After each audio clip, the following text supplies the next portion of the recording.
Thank you, Bernadette. And thank you very much. I'm happy to be here and to share a little bit about telemedicine, telehealth, or what we call connected care within the Veterans Health Administration. And I did not expect to be on a panel with another person with the banana slugs. Who knew the banana slugs? The banana slugs and the blue hens, two mascots that start with the letter B. Anyway, here we go. Let's talk about the Veterans Health Administration. We are a large integrated healthcare system, and I think we've heard some discussion over the course of this morning about how we have seen a significant implementation of telehealth in some of our country's larger integrated healthcare systems, two of which are represented here on the stage today.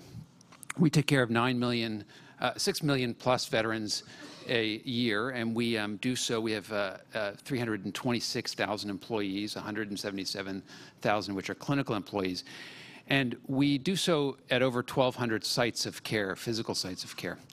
But we have a unique challenge in the VA. We are the only healthcare system that I know of that has, that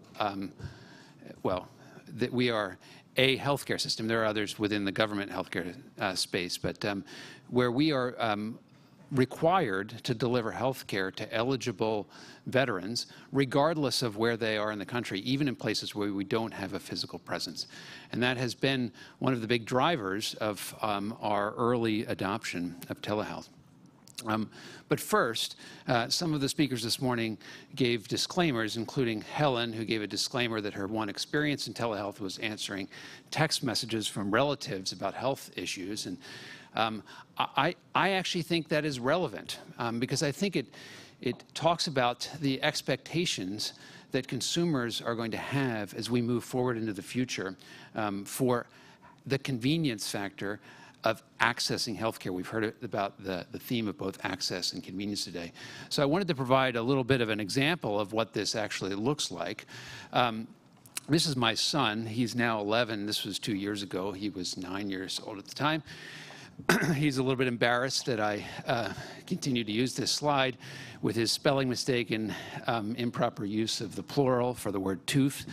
One of my tooths really hurts. This was me, I believe, at the time. I was at a conference and about to present, so I could have been doing this right here a minute ago.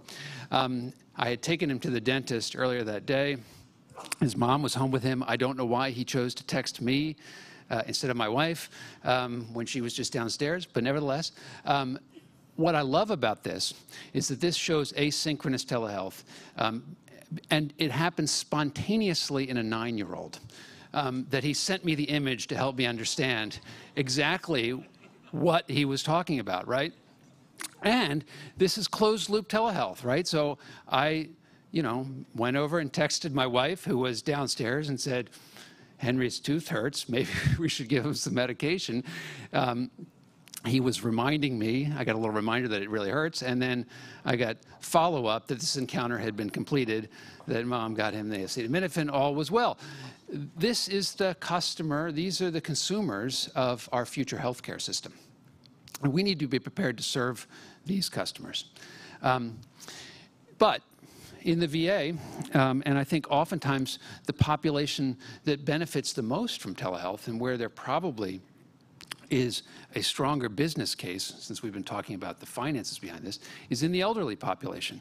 And we certainly with complex chronic illness and multiple needs to interact with the healthcare system. And we certainly have that situation within the VA. You can see here the number of living veterans per age group. And if you look in 2017, our population is heavily shifted towards a population that is 65 years and older. So when we think about telemedicine in VA, we think about telemedicine, this is our mission statement. We think about it from, and these two themes have come up already several times this morning. It's about access, and it's about, in our case, the veteran's experience. You could translate veteran's experience perhaps into convenience, if you wished, since we have heard that theme today. But it's not just, it's about how do we leverage technologies to provide access to care and improve the veteran's experience, but to do so in a way that makes sense and is effectively integrated into the daily lives of both veterans and our clinical teams.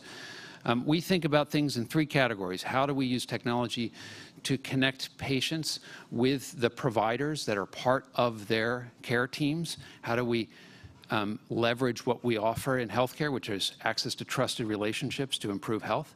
How do we connect patients to their health information and allow them to share health information with us to better have an exchange? And how do we improve the care experience?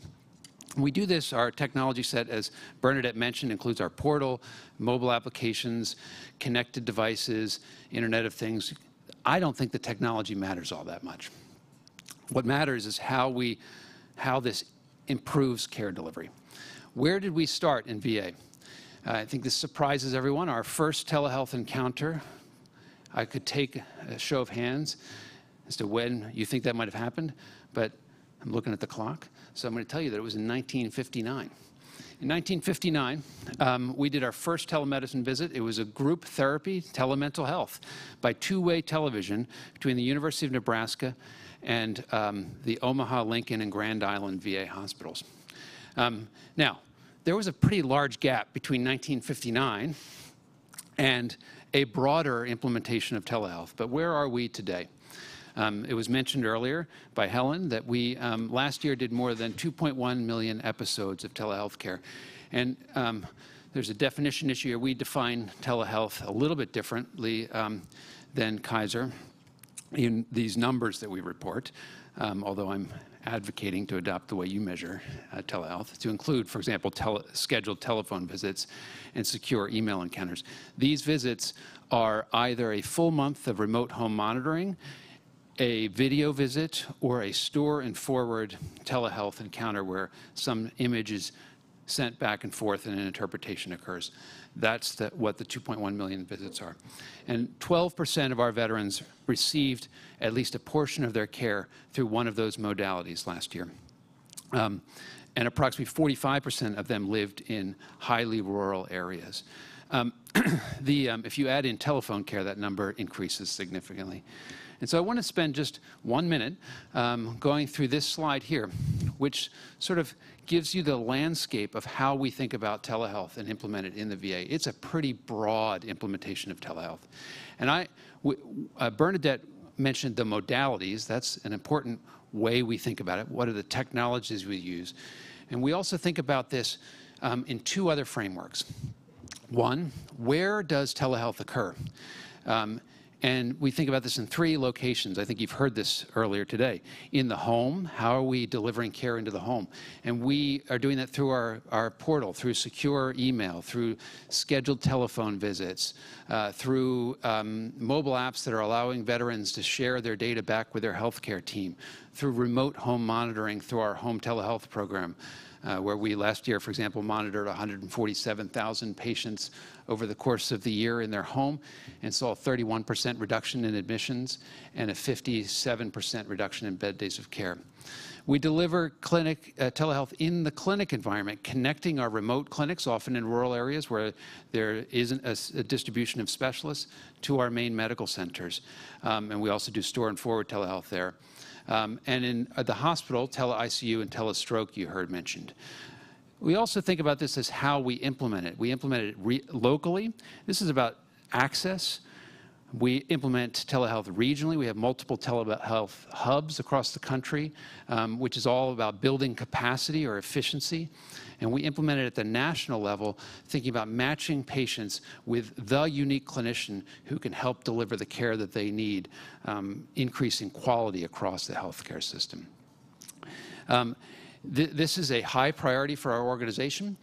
Many of you may have seen us announce our Anywhere to Anywhere healthcare initiative, and during the questions, I'd be happy to talk a little bit more about what that is.